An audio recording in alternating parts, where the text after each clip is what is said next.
Hey everyone, and welcome to our next episode of Raid 101. This is actually not just an episode, but the start of a whole series on one of the most mysterious and most important parts of Raid.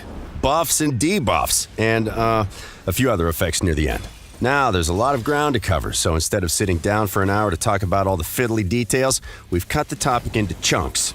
First, a quick recap. Buffs and debuffs are special effects that have either positive properties, those are called buffs, or negative ones, those are called debuffs. We'll start with the simplest buffs and debuffs, those that affect your champion's stats. Simple buffs and simple debuffs have exactly the same mechanics, just swapping whether they add to or take away from a champion's stats. Every one of these buffs and debuffs comes in two forms, a lesser version and a greater version that has twice the effect. Here's a good example. Increase ATK buffs come in two tiers, 25% and 50%. That's exactly the value that the champion's attack will be increased by. Oh, and we're talking about their final battle attack stat, which includes all your bonuses from artifacts, masteries, faction guardians, auras, you name it. This number can be massive. But where there is yang, there's also yin. So, Decrease ATK works the same way, except it makes the champion's attack stat weaker by 25% or 50%. It can be critical for keeping your champions alive when you're up against a powerful opponent. Increased def and decreased def effects work in essentially the same way, except they affect the champion's defense stats, and they adjust it a little more by 30 or 60%. Check out our video on champion stats to learn more about how defense works so you can know for sure how much of a difference this makes. Oh, also, keep in mind that there are champions whose damage scales based on their defense rather than their attack. If you put increased defense on one of these champions, their damage and their durability will go up. Next up, we have speed. Speed is almost always the most important stat, and increasing or decreasing it by 15 or 30% can literally win a battle all on itself. Check out our turn meter video if you're not sure how. The short version? More speed means more turns, and more turns means more winning. Who doesn't like winning?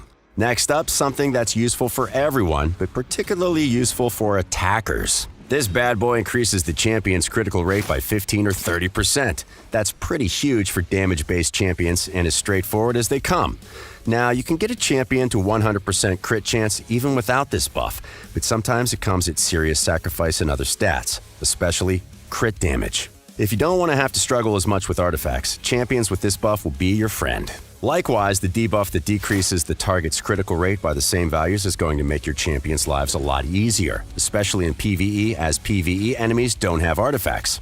Nearly every champion has just 15% chance to crit, so a simple decreased crit rate debuff will turn that chance down to nothing. Next up, well, it's the buff-debuff pair you'd expect, increase and decrease crit damage. You're probably getting the swing of this at this point. Increased crit damage boosts your crit damage by 15 or 30%, and decreased crit damage reduces it by 15 or 30%. Simple. The buff is best used on your attackers who already have a high crit rate, while the debuff is best for PvP. A lot of teams out there are going to have 100% crit rate nukers, and this will soften their punches. You can probably guess what we're going next. Increase accuracy and decrease accuracy at plus or minus 25 or 50%. Now, that's probably not going to kill anyone on its own, but accuracy is how you land debuffs and other nasty effects. As we go through this series, you'll learn how devastating the right debuff can be. And last, but not least, our newest entry to the simple buff section, increase and decrease resistance, also at plus or minus 25% or 50%. This buff and debuff pair was actually pretty late into the game compared to the rest, and there aren't many champions that can use them, but they do exactly what you'd think they'd do. They reduce or increase the target's resistance, which can be huge for stopping debuffs or other nasty effects from landing.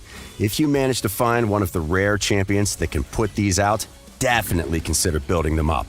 You'd be surprised how often they can make a huge difference, especially at higher tier play.